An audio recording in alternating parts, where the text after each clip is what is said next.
নমস্কাৰ 24 লাইভ চাই থকাৰ বাবে ধন্যবাদ আৰু এই মুহূৰ্তত লৈ আহিছো এটা ডাঙৰ খবৰ যেহেতু মুখ্যমন্ত্ৰী ডক্টৰ হিমন্ত বিশ্ব শৰ্মাই এবাৰ সংখ্যালঘু লোকসকলৰ বাবে লৈ আহিছে এটা অত্যন্ত ভাল খবৰ পঞ্চায়ত নিৰ্বাচনৰ ফলাফল ঘোষণা হোৱাৰ পাছতে এই ভাল খবৰ দিছে মুখ্যমন্ত্ৰী গৰাকীয়ে এতিয়া মুছলমান লোকসকলে লাভ কৰিব নিজৰ জাতিৰ স্বীকৃতি লাভ কৰিব একাংশ মুছলমান লোকসকলে অসমৰ কোটি কোটি মুছলমানৰ বাবে এয়া এটা ভাল খবৰ আমি জনাবলৈ চেষ্টা কৰিছো সবিশেষ তথ্য লৈ আহিছো এই মুহূৰ্তত ৰাজ্যৰ লাখ লাখ মুছলমান লোকসকলৰ বাবে ভাল খবৰ অসমৰ লাখ লাখ মুছলমানৰ বাবে আহি পৰিছে এটা ভাল খবৰ ৰাজ্যৰ মুখ্যমন্ত্ৰীৰ মুছলমান সকললৈ ডাঙৰ ঘোষণা কৰিছে মুখ্যমন্ত্ৰী গৰাকীয়ে সংখ্যালঘু লোকসকলৰ বাবে প্ৰথমবাৰলৈ প্ৰদান কৰা হ'ব মুছলমানৰ জাতিৰ অধিকাৰ প্ৰথমবাৰলৈ প্ৰদান কৰা হ'ব মুছলমানে আনুষ্ঠানিকভাৱে লিখিব পাৰিব নিজৰ জাতিৰ পৰিচয় লিখিব পাৰিব মুছলমানে আনুষ্ঠানিকভাৱে সৈয়দ জলহা আদি সকলে লিখিব পাৰিব নিজৰ জাতিৰ পৰিচয় এয়া আমি জনাই আছো এই মুহূৰ্তৰ এটা ডাঙৰ খবৰ কিয়নো মুছলমান লোকসকলে এতিয়া নিজৰ জাতিৰ পৰিচয় লিখিব পাৰিব এয়া অত্যন্ত ভাল খবৰ এতিয়া সংখ্যালঘু লোকসকলৰ বাবে কিয়নো মুখ্যমন্ত্ৰী গৰাকীয়ে যেটো পঞ্চায়ত নিৰ্বাচনৰ ফলাফল ঘোষণা হোৱাৰ পাছতে এয়া এটা ডাঙৰ সিদ্ধান্ত গ্ৰহণ কৰিছে বহুতো সংখ্যালঘু এলেকাত বিজেপিৰ যেটো জয়কাৰ দেখিবলৈ পোৱা গৈছে আৰু বিজেপিক এতিয়া আকোৱালি লৈছে সংখ্যালঘুৱে আৰু সেই সন্দৰ্ভত দেখিবলৈ পোৱা গৈছে এবাৰ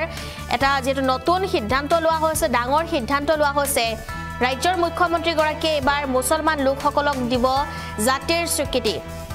মুছলমান লোকসকলৰ বাবে এটা আহি পৰিছে ভাল খবৰ জাতিৰ স্বীকৃতি লাভ কৰিব মুছলমান লোকসকলে আমি এই মুহূৰ্তত জনাই আছো এটা ডাঙৰ খবৰ যেটো সংখ্যালঘু লোকসকলৰ বাবে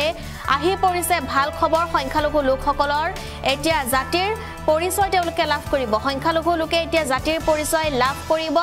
অতি শীঘ্ৰেই তেওঁলোকক দিয়া হ'ব জাতিৰ পৰিচয় এই কথা উল্লেখ কৰিছে মুখ্যমন্ত্ৰী ডক্টৰ হিমন্ত বিশ্ব শৰ্মাই তেওঁৰ মন্তব্য আছে সেয়া শুনাবলৈ চেষ্টা কৰিম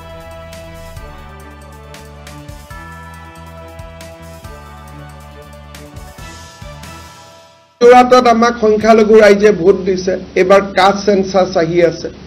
প্ৰথমবাৰৰ বাবে জলহা হক সৈয়দ হক দেশী হক সকলোৱে নিজৰ কাষ্ট লিখিব পাৰিব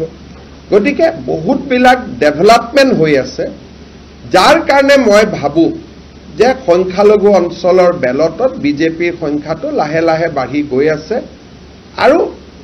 লাহে লাহে আৰু মেচিউৰ্ড হ'ব শিৱসাগৰ যোৰাটত আমাক সংখ্যালঘু ৰাইজে ভোট দিছে এবাৰ কাষ্ট সেন্সাস আহি আছে